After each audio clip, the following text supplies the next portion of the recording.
किसी का 0.45 से छूटा है। यानी कि 1 मार्क्स के अंदर से बाहर होने वाले छात्र बहुत सारे हैं। अब इन छात्रों को लगता है कि बिहार स्कूल एग्जामिनेशन बोर्ड थोड़ा भी हम लोग को कोऑपरेट नहीं की। टीजीटी में भी 62% बच्चे पास किए, 38% के अप्रॉक्स छात्र, 40-42 तक क्वेश्चन में गलती थी। अब गलती आप करते हैं और छात्रों को इसका प्रूफ देना पड़ता है कि आपका क्या गलत है क्या सही है, और बराबर मार्क्स सब बच्चों को मिलना चाहिए था। तो छात्र यहाँ पर भी असमंजस की स्थिति में है कि इस तरह के क्वेश्चन में आंसर सबको मार्क्स मिला है अथवा नहीं मिला है। कम से कम संतुष्टि मिल पाएगी छात्रों को, नहीं तो छात्र कतई इस बात से संतुष्ट नहीं है। छात्रों को लगता है कि बिहार स्कूल एग्जामिनेशन बोर्ड हम लोगों के साथ धोखा की है, और वास्तविक में धोखा हुआ है, नहीं तो वो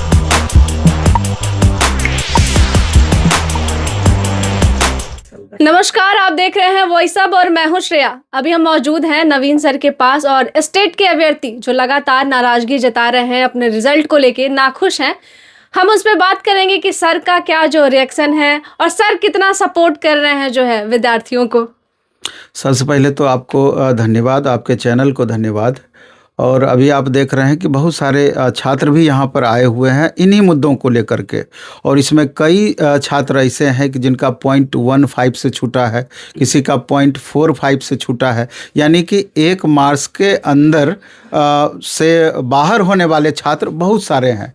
अब इन छात्रों को लगता है कि बिहार स्कूल एग्जामिनेशन बोर्ड थोड़ा भी हम लोग को कोऑपरेट नहीं की, और चंद मार्क्स से हमारा बाहर हम लोग हो रहे हैं, जबकि हमारा marks 2 number, 4 number, 6 number, 8 number तक ज़्यादा था जो मार्क्स तय किया गया था, क्वालिफाइंग मार्क्स। तो स्वाभाविक है कि परेशानी होना जायज़ है। अब यहाँ पर देखने वाली बात ये होगी कि पीजीटी का 52% बच्चे पास किए, तो स्वाभाविक है कि 48% बच्चे फेल किए। टीजीटी में भी 62% बच्चे पास किए, 38% के अप्रॉक्स छात्र फेल किए। तो आप इधर 2 दिन से लगातार देख रही होंगी कि बिहार स्कूल एग्जामिनेशन बोर्ड के ऑफिस के बाहर में लगातार हंगामे हो रहे हैं। बहुत स्टूडेंट केस करने के मोड में भी हैं, वगैरह वगैरह। लेकिन हमारा जो अपना अनुभव रहा है, नॉर्मलाइजेशन जिस भी एग्ज़ाम में हुआ है, हमेशा से छात्रों को, खास करके वैसे छात्र जो बाहर हो जाते हैं, असंतुष्टि का लेवल मैक्सिमम होता है। क्योंकि यहाँ पर देखा जाता है कि सेम सिटिंग में, सेम क्वेश्चन पेपर में किसी का 5, 7, 8 मार्क्स बढ़ गया और किसी का घट भी जाता है। अलग अलग सिटिंग में तो होता ही होता है, सेम सिटिंग में भी इस तरह की बातें तो कहीं ना कहीं उनका कहना है कि जो बीएससीबी वाले ने ही आंसर की जारी किया और उनका रिजल्ट में इतना डिफरेंस क्यों? हाँ, तो जैसे हम ये बता रहे थे कि नॉर्मलाइजेशन का मतलब यही हुआ कि जब भी 1 से अधिक सिटिंग में एग्ज़ाम होता है तो बेस्ट माध्यम माना जाता है बराबर करके रिजल्ट देने का नॉर्मलाइजेशन। इसमें होता है कि अगर टफ क्वेश्चन है और आसान क्वेश्चन है, हर क्वेश्चन का अलग अलग क्यूआर कोड जारी किया जाता है। तो जो टफ क्वेश्चन है वहाँ पर पॉजिटिव फ्लक्चुएशन होता है, और जहाँ नॉर्मल क्वेश्चन है, आसान क्वेश्चन है, वहाँ पर जनरली बहुत ज़्यादा फ्लक्चुएशन नहीं होता है या निगेटिव फ्लक्चुएशन देखा जाता है, यानी कि बच्चों का मार्क्स घटता है, जनरली यही देखा जाता है। तो यहाँ पर भी जस्ट वही स्थिति हुआ है। सेम सिटिंग में सेम अटेम्प्ट के बावजूद किसी का मार्क्स बढ़ा है, किसी का मार्क्स घटा है, और मैक्सिमम संख्या में वैसे छात्र हैं जिनका मार्क्स घटा ही है, बढ़ने वालों की संख्या कम है। बढ़ा है, बहुत सारे ऐसे भी छात्र मिले हैं कि जो कि फेल कर रहे थे, उनका कट ऑफ से कम मार्क्स था, लेकिन जब रिजल्ट आया तो उनका पॉजिटिव हो गया। तो कहीं ना कहीं ये ना इंसाफी हुई है बच्चों के साथ कि जिन्होंने मेहनत करी और उनका कम आ गया, और जिनका नहीं हो रहा था उनका ज़्यादा हो गया। तो कहीं ना कहीं तो ना इंसाफी नहीं, ना इंसाफी वाली बात ऐसे नहीं हुई।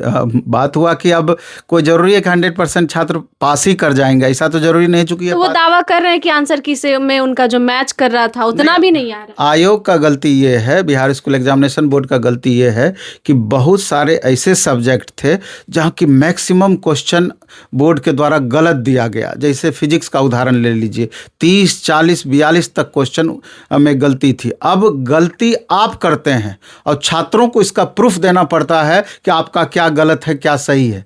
ये चीज़ बिल्कुल भी जायज़ नहीं है। सबसे ज़्यादा परेशानी यहीं पर है और यही हाल केमिस्ट्री में भी हुआ है, मैथ में भी हुआ है और कई सारे पेपर में हुआ है। तो एक तो असंतुष्टि का यहाँ है और सबसे बड़ी दिक्कत वाली बात यह है कि छात्र जो दावा आपत्ति किए कि आपका ये क्वेश्चन गलत है, हमारा क्वेश्चन ये सही है और हम इस हिसाब से आपत्ति व्यक्त कर रहे हैं, तो आयोग को चाहिए था, बिहार स्कूल एग्जामिनेशन बोर्ड को चाहिए था कि फाइनल रिजल्ट जारी करने के पहले एक रिवाइज आंसर की जारी किया जाना चाहिए था, जिससे छात्रों को ये बात पता चलता कि हम जो आपत्ति किए थे क्या वो आंसर सुधारा गया अथवा नहीं सुधारा गया। तो इससे तो पता ही नहीं चला कि बाद में क्या सुधार हुआ, नहीं सुधार हुआ। अब जिस क्वेश्चन का दो आंसर सही था, बहुत सारे ऐसे क्वेश्चन थे कि जिसमें दो ऑप्शन सही था, तो उस परिस्थिति में वो क्वेश्चन को इग्नोर किया जाना था। कुछ क्वेश्चन ऐसा था जिसमें कि चारों आंसर सही नहीं था, तो वो क्वेश्चन भी इग्नोर किया जाता और बराबर मार्क्स सब बच्चों को मिलना चाहिए था। तो छात्र यहाँ पर भी असमंजस की स्थिति में हैं कि इस तरह के क्वेश्चन में आंसर सबको मार्क्स मिला है अथवा नहीं मिला है, तो आखिर छात्र करें तो क्या करें। अब छात्र लगातार बिहार स्कूल एग्जामिनेशन बोर्ड के पास जा रहे हैं, वहाँ एप्लीकेशन लिख करके दे रहे हैं, एप्लीकेशन को फॉरवर्ड करके भी ले रहे हैं, वहाँ सिग्नेचर करके रिसीविंग ले करके भी छात्रों को दे रहे हैं, लेकिन गारंटी नहीं है कि उस पर कोई अमल भी होगा कि नहीं होगा। क्योंकि हमने 2011 का भी स्टेट का तैयारी कराया, 2019 का भी, 2023 का भी, 25 का भी। इस मामले में हमारा अनुभव बहुत बेहतर नहीं रहा है।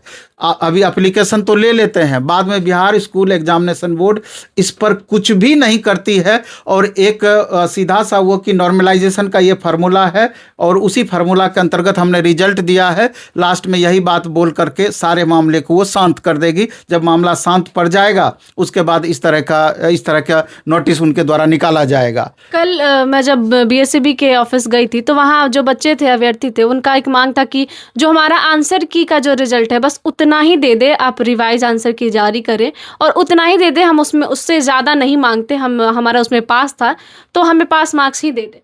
तो यही बात हम भी कहना चाह रहे थे कि अभी भी अब लास्ट में यही करना चाहिए बिहार स्कूल एग्जामिनेशन बोर्ड को कि रिवाइज आंसर की एक बार लास्ट में ही सही जारी कर दे, जिससे छात्र समझ जाएं कि क्या गलती हुआ, क्या सही हुआ, किस आधार पर हमारा मार्क्स बढ़ा या घटा, जो भी हुआ कम से कम संतुष्टि मिल पाएगी छात्रों को। नहीं तो छात्र कतई इस बात से संतुष्ट नहीं है। छात्रों को लगता है कि बिहार स्कूल एग्जामिनेशन बोर्ड हम लोगों के साथ धोखा की है और वास्तविक में धोखा हुआ है। नहीं तो वो आंसर की, रिवाइज आंसर की जारी करे, तभी छात्रों को यहाँ पर राहत महसूस होगी।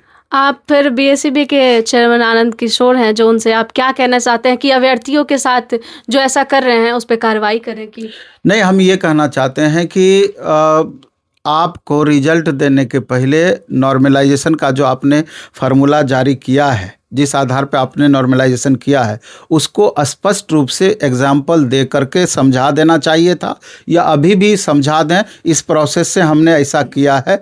दूसरा, रिवाइज आंसर की आप जारी कर दें कि हर सब्जेक्ट का अलग अलग, कि इसका ये आंसर हमने दिया सही किया, इसका ये आंसर सही किया, तब जा कर के छात्र उसके अनुकूल अपना आंसर मिला करके थोड़ा राहत महसूस करेंगे कि वास्तविक में हम दौड़ से बाहर हैं या हमारे साथ गलत हुआ है।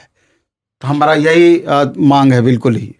तो देखा आपने कि सर भी लगातार मांग कर रहे हैं, बीएसईबी ऑफिस जो है उनसे, चेयरमैन जो आनंद किशोर हैं उनसे, कि रिवाइज आंसर की जारी करें ताकि जो है बच्चे संतुष्ट हो, उनको पता चले कि जो हमने गलती करी है, जो हमने आंसर की और रिजल्ट में जो इतना डिफरेंस हुआ है, तो उनको खुल के जो है चीज़ें वो पता चले। तो सर भी लगातार अभ्यर्थियों के साथ हैं और मांग कर रहे हैं। ऐसे ही तमाम जानकारियों के लिए देखते रहे वॉइस ऑफ, मैं हूं श्रेया। धन्यवाद।